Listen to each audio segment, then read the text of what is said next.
Friends, வணக்கங்க. Welcome to Shaji's home style. இன்னைக்கு நம்ம பார்க்க போகிறது ரொம்பவே ஹெல்த்தியான ரெசிபி. ஒரு கீரை ரெசிபி தாங்க பார்க்க போகிறோம். இந்த கீரை உங்களுக்கு பேர் தெரியுங்களா? இது வந்து நம்ம ப்ரெஷர் கீரை, சுகர் கீரைன்னு சொல்லுவோம். இதோட பேர் என்ன அப்படின்னா சாயா மான்சா. இது மெக்சிகோலேருந்து வந்தனால மெக்சிகன் கீரைன்னு சொல்லுவாங்க, மெக்சிகன் ஸ்பினாச்னு சொல்லுவாங்க. இது வந்து மரம் மாதிரி வளர்றனால ட்ரீ ஸ்பினாச்னு கூட சொல்லுவாங்க. ஸோ அந்த கீரை ஒரு கட்டு வாங்கி வச்சுருக்கோங்க.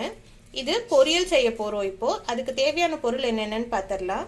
ஒரு கட்டு சாயா மான்சா ப்ரெஷர் கீரை, தாளிக்கிறதுக்காக கடுகு, கடலைப்பருப்பு, காரத்துக்கு வரமிளகாய், நீங்கள் பச்சை மிளகாய் கூட ஆட் பண்ணிக்கலாம், தேங்காய் பூ 1/4 மூடி தேங்காய் துருவி வச்சுருக்கேங்க, ஒரு பெரிய வெங்காயம் பொடி பொடியாக கட் பண்ணி வச்சுருக்கேன். நீங்கள் சின்ன வெங்காயமாக கூட ஆட் பண்ணிக்கலாம். இந்த கீரை வந்துட்டு இந்த மாதிரி தான் கொடுப்பாங்க, தண்டோடு கொடுப்பாங்க. அப்படியே மரத்தில் சும்மா குச்சி குச்சியாக இருக்கும், அதை உடச்சிட்டு வர்றது தான். ஸோ இந்த கீரையை நம்ம தண்டை எடுத்துட்டு கீரையை மட்டும் கட் பண்ணி வச்சுக்கணும். இப்போ பொரியல் செய்ய ஸ்டார்ட் பண்ணிடலாம். கீரையை மட்டும் பிச்சுட்டு நல்லா கழுவிட்டு இந்த மாதிரி சின்ன சின்னதாக கட் பண்ணி வச்சுக்கணுங்க. இப்போ நம்ம தாளிக்க ஆரம்பிச்சிடலாம். பொரியல் செய்யறதுக்காக நான் வடை சட்டியில் 4 ஸ்பூன் எண்ணெய் ஊற்றி வச்சுருக்கேங்க. எண்ணெய் சூடாயிடுச்சு. இப்போது கடலைப்பருப்பு, கடுகு போட்டு தாளிச்சுக்கலாம்.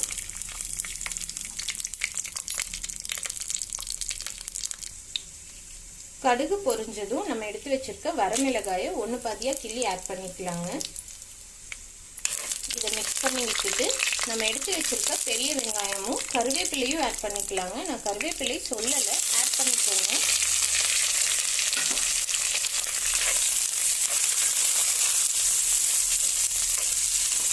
இதை வதக்கி விட்டுடலாம். வெங்காயம் ஓரளவுக்கு வதங்கிடுச்சுங்க. இப்போ நம்ம 1/4 ஸ்பூன் மஞ்சள் ஆட் பண்ணி நல்லா வதக்கி விட்டுடலாங்க.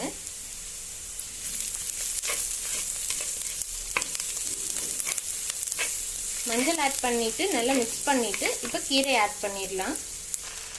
கீரை ஆட் பண்ணியாச்சுங்க. இதை அடியிலேருந்து கிளறி விட்டு நல்லா மிக்ஸ் பண்ணி விடலாம்.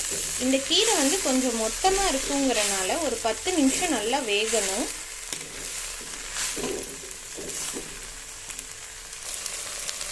இப்போ கீரை ஓரளவுக்கு வெந்திருக்குங்க. இதில் நம்ம தண்ணி ஊற்ற போகிறோம். அதுக்கு தகுந்த அளவுக்கு, டேஸ்ட்டுக்கு தகுந்த அளவு உப்பு ஆட் பண்ணிக்கலாம். ஆட் பண்ணிவிட்டு மிக்ஸ் பண்ணி விட்டுட்டு தண்ணி ஆட் பண்ணிக்கலாங்க.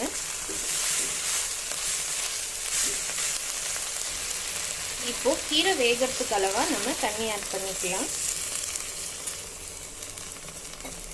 இதை மிக்ஸ் பண்ணி விட்டுட்டு கீரை வேக விட்டுறலாங்க. ஒரு 10 நிமிஷம் நல்லா வேகட்டும்.